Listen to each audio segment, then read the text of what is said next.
way to kick off a vlog. I am currently in bed. Oh, exhausted. Currently in Phoenix. This is where I'm staying for the next week. The room has a weird feng shui to it. I wanted to share this one thing with you guys before I go to bed. I have a tendency to get in my feels when I'm flying, and I don't know if that's like a common thing. But with that, I end up crying too. And so on my flight from Detroit to Phoenix, also not much in Detroit either, I was listening to Hans Zimmer's scores, specifically from Interstellar, and I just started bawling like a baby while also writing a poem related to a photo that I had just taken while we were in the sky. And I thought it was just hilarious because like here I am just like sniffling and taking tissues to my eyes and like trying to minimize that I was actually crying. But it's funny because this isn't the first time it's happened, and so I'm pretty sure I've traumatized at least 5 people and counting for all the times that I've cried next to them.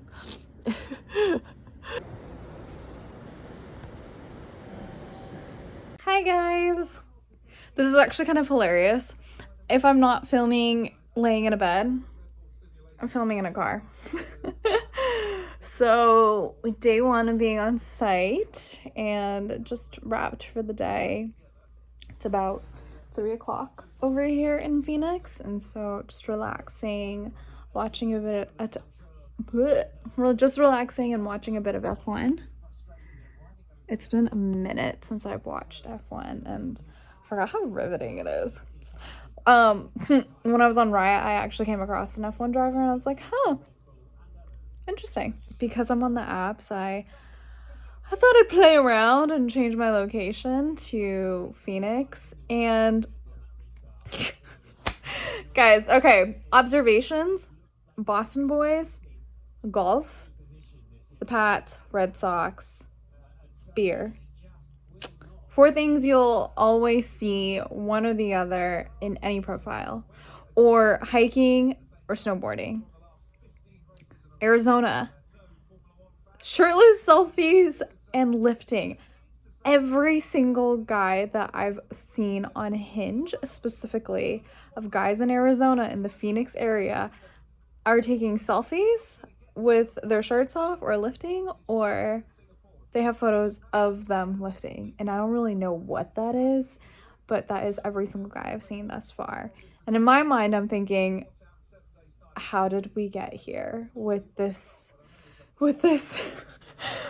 targeted like suggestions? Because that is not what I'm going after or what I've been gunning on when I'm in Boston. So it's very interesting. It's hilarious.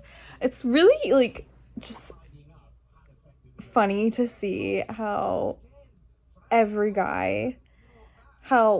it's really funny to see like what the commonalities between guys are between every state. Like it's clearly it's different. And then in New York, now that I'm on this, it's usually, when it's in New York, it's usually about happy hours. Like, I know where the best happy hours are. I know the best bars. There's speakeasies. Like, y'all, New York is breeding alcoholics. But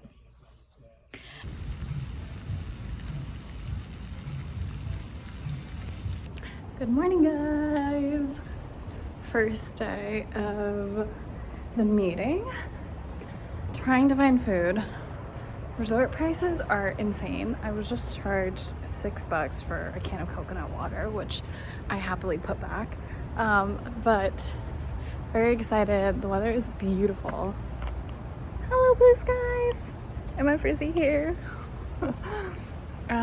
So yeah, I'm actually in Phoenix to produce a gallery, which I can't show, unfortunately, but y'all, look how pretty this is. I'm actually not gonna lie, this kind of reminds me of my old college berry, and I don't know how I feel about it.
Happy to be back and recording and catching up with you guys. I am back in New Hampshire, just got in, spent the entire day traveling from Phoenix to New Hampshire, which is wild because, like, when you think about it, a whole day's travel is equivalent to like me going to London, except today I'm still in the States. But anyways, I'm just happy to be on ground and not in the air or in a stuffy airport. But I've been up since 6 o'clock and it's now 9 o'clock, and also dealing with the 3-hour time difference. So we're gonna do a little catch up. I ordered tacos from my favorite, ooh, yum, from my favorite place here in Manchester called Taqueria y Pastillo. They have the best. Yum, yum, yum. Yum! By popular demand, I'm gonna catch you guys up on my date. My first one in 2 years. So yeah, my first one in 2 years. And of all places, it was in Phoenix. So what's really funny is that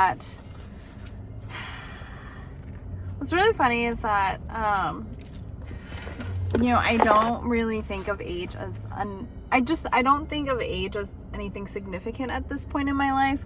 Like, before, it would bother me if the guy was, say, in his 40s or 50s. Oh, maybe let's not take it that far. In his mid to late 30s to 40s. But now I've just realized age is just a number. It truly is, because I've met some of the wisest people that are in their teens, and some of the youngest people in their 60s, 70s. So with that being said, I went out with a 35-year-old, which was a first for me. We went out to sushi, which we went to Revolving Sushi, which was so freaking amazing. I was more excited about that than anything, and I think it was just nice to have company. But he is an analyst in healthcare, and so got sushi, went out. By the way, it was my first time ever in Phoenix, so didn't really know what I was getting myself into. And again, like, this being the first date in 2 years, I didn't really have nerves, and I think it was more so because I was so excited for sushi that I didn't really have time to actually think about him, the person itself, which is kind of crazy to think about. But I've realized I just need to start going into dates now being excited for the experience itself and the food. I actually have a date next week where we are getting hot dogs, and I'm more excited about the hot dogs than the date itself. So I think this is just the new mentality, guys. I need to just be excited about where we're going and what we're doing than the person. Is that what dating is, actually? Like, is that how people do it on a regular basis? Anyways, so we go on the date. Chat is fine. Chat was actually pretty decent.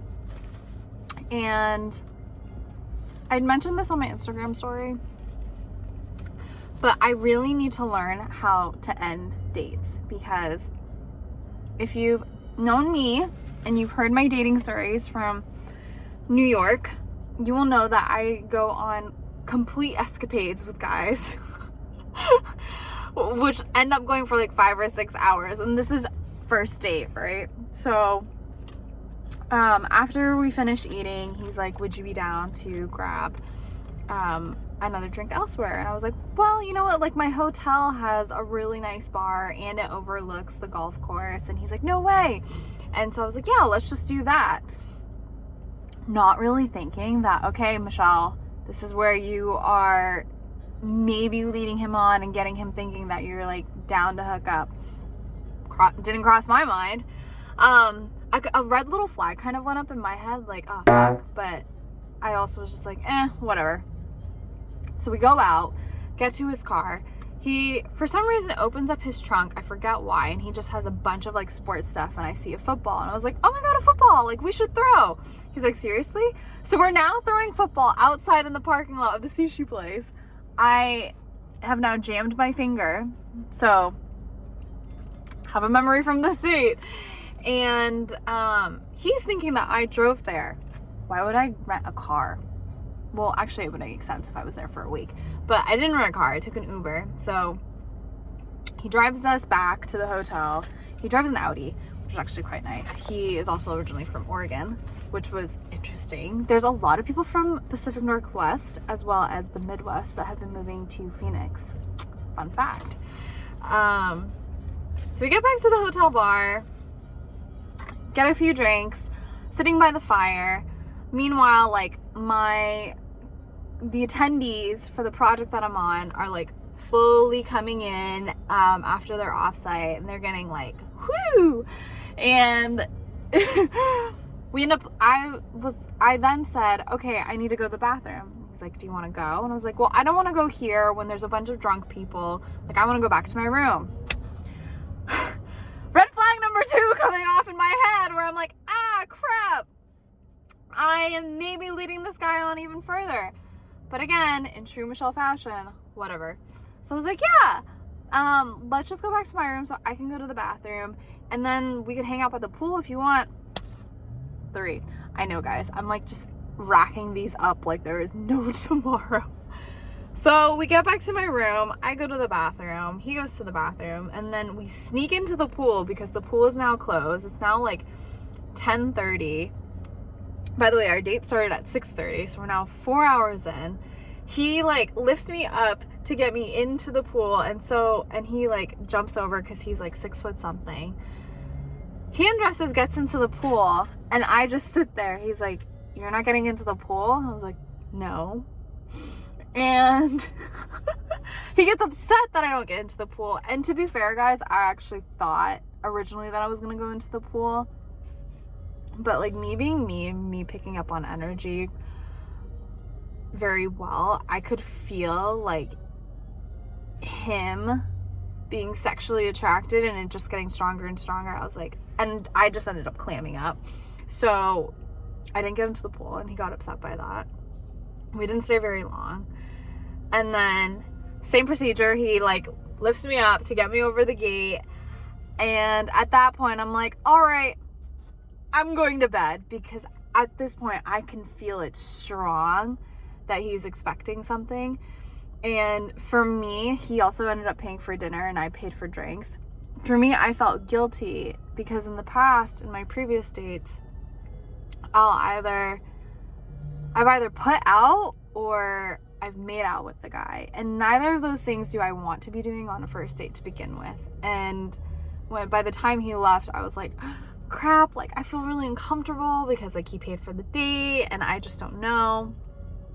And I know that's a me thing, but it was just such an icky feeling to be around, like him feeling very strongly sexually attracted to me and me not wanting anything. Like I went like full on prude.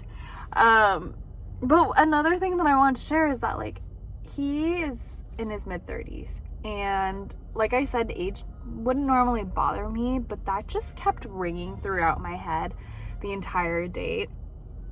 And I think I realized from that date specifically, there were things that I think there were things that I was realizing that I need out of a guy, and he had some of it, but not all of it. And the fact that he was 30, in his mid-30s, and acting certain ways that kind of reminded me, one, of my ex, and two, of like a 23-year-old boy. It just wasn't jiving. So after he left, he actually texted me. He's like, did you feel me coming across did you feel me coming across sexually attracted to you strongly? And I was like, yes. And then I never heard from him. And then I ended up getting a text message from him last night while I was out at a team dinner saying, oh, are you going in the pool on your last night, winky face? I'm like, oh my God, like, no. So, in summation, guys, the date was good until it wasn't good. I have been out of it, but I've realized guys don't change no matter what their age is. Two, I mean, that was two. Three, I'm learning. And that's okay. And you know what? Like, I'm actually not terribly bad at this whole dating thing, so long as, like, I'm excited about the food. Good morning, everyone. Oh man. Okay, let me turn this down. I am on my way to yoga at a farm, one of my favorite farms too in New Hampshire. Talking as if I go to farms on a regular basis. This is probably the only one I really know, at least in like the Manchester area. But love outdoor yoga. The last time I did outdoor yoga was over the summer in Marblehead. If you guys remember, I was like geeking out over it so hard. So let me in. So we are on our way there now. What's interesting to me is when people have dealer plates but speed, like I speed, but they go faster. I'm like, you have a dealer plate, shouldn't you be showing some decorum? Anyways.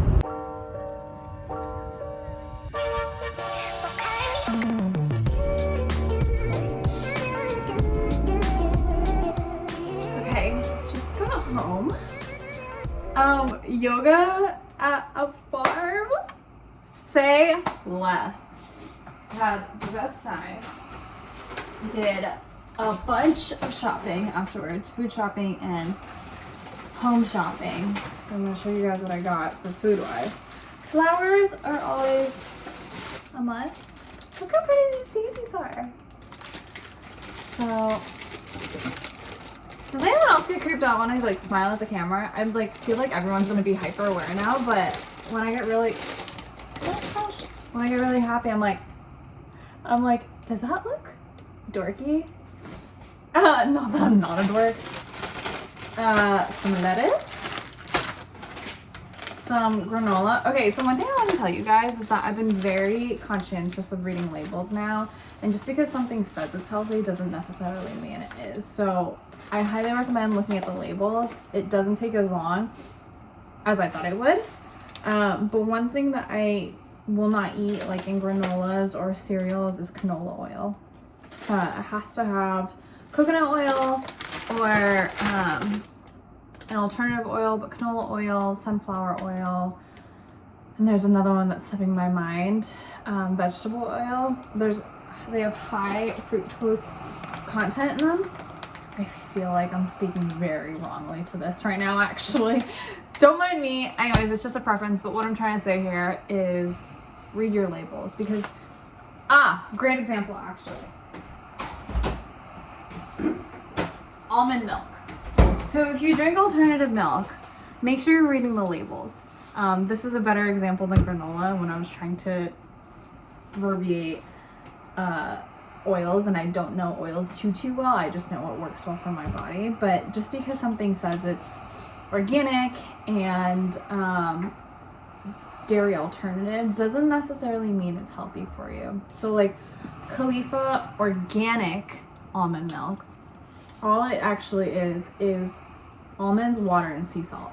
Whereas if you get their non-organic milk, or really just any almond milk, like a Trader Joe's almond milk, you'll see that they add a lot of sugar and they'll add a bunch of other ingredients that doesn't necessarily make it as healthy as if you were to drink just dairy.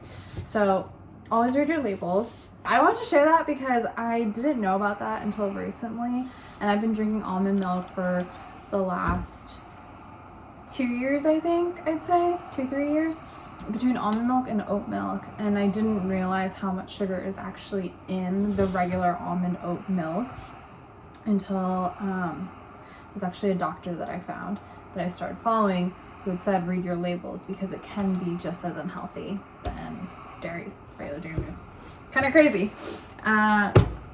Anyways, this yogurt, y'all, I love this yogurt. This is Forager's probiotic yogurt. It's pretty expensive, but it's vegan, it's dairy free, and it has a lot of high activated ingredients that they've added in. Organic cultures, sorry. We got some pasta because I'm gonna make some soup later with sweet potatoes. I think we'll see when I unpack. Shiitake mushrooms, always a must. Always. We got some blueberries, some Parmesan cheese. I know a lot of the things that I've been showing are dairy free, but the soup goes well with Parm cheese, and I've tried dairy free cheese and it's just not the same, and it has like a weird texture. So I add a little bit. Chicken broth. Tomatoes, sangria tomatoes. The mixed ones are always the best.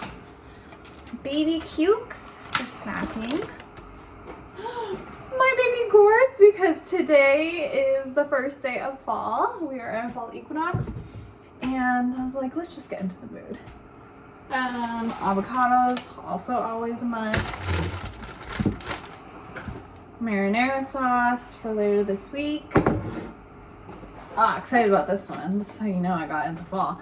This Trader Joe's pumpkin oat chocolate chunk cookie mix. And butternut squash, not sweet potatoes. What else? Got some sage to go with the butternut squash, and then turkey to go into the soup.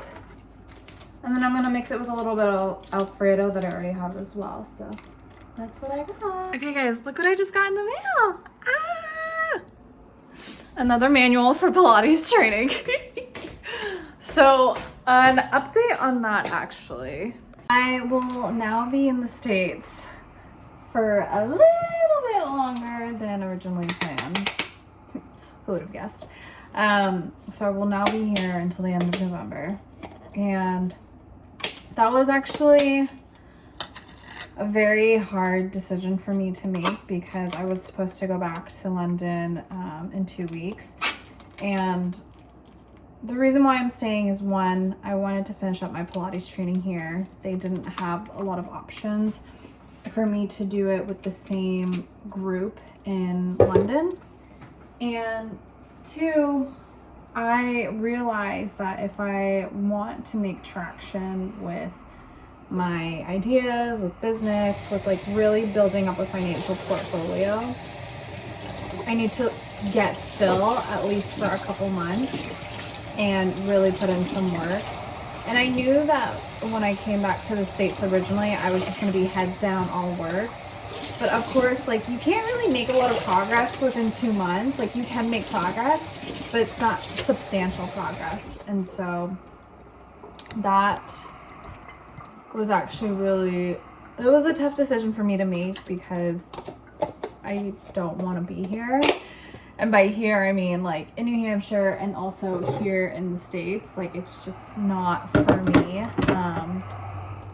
But I've seen a lot of good come from me just staying in one place and actually like making commitments, like gym membership commitments, like just little things like that. Really get the ball rolling in general.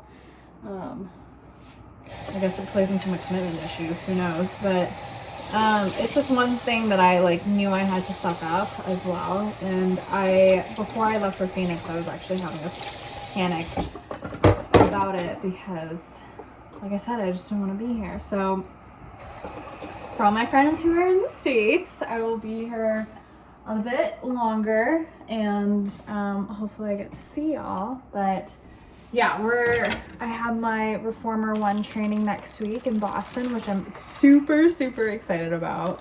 It'll be 3 days, and then my next training will be for anatomy, which is the manual I just got, the following week. And then I won't have another training until the beginning of November. And so in the meantime, I need to get my hours in, just like get more exposure to classes.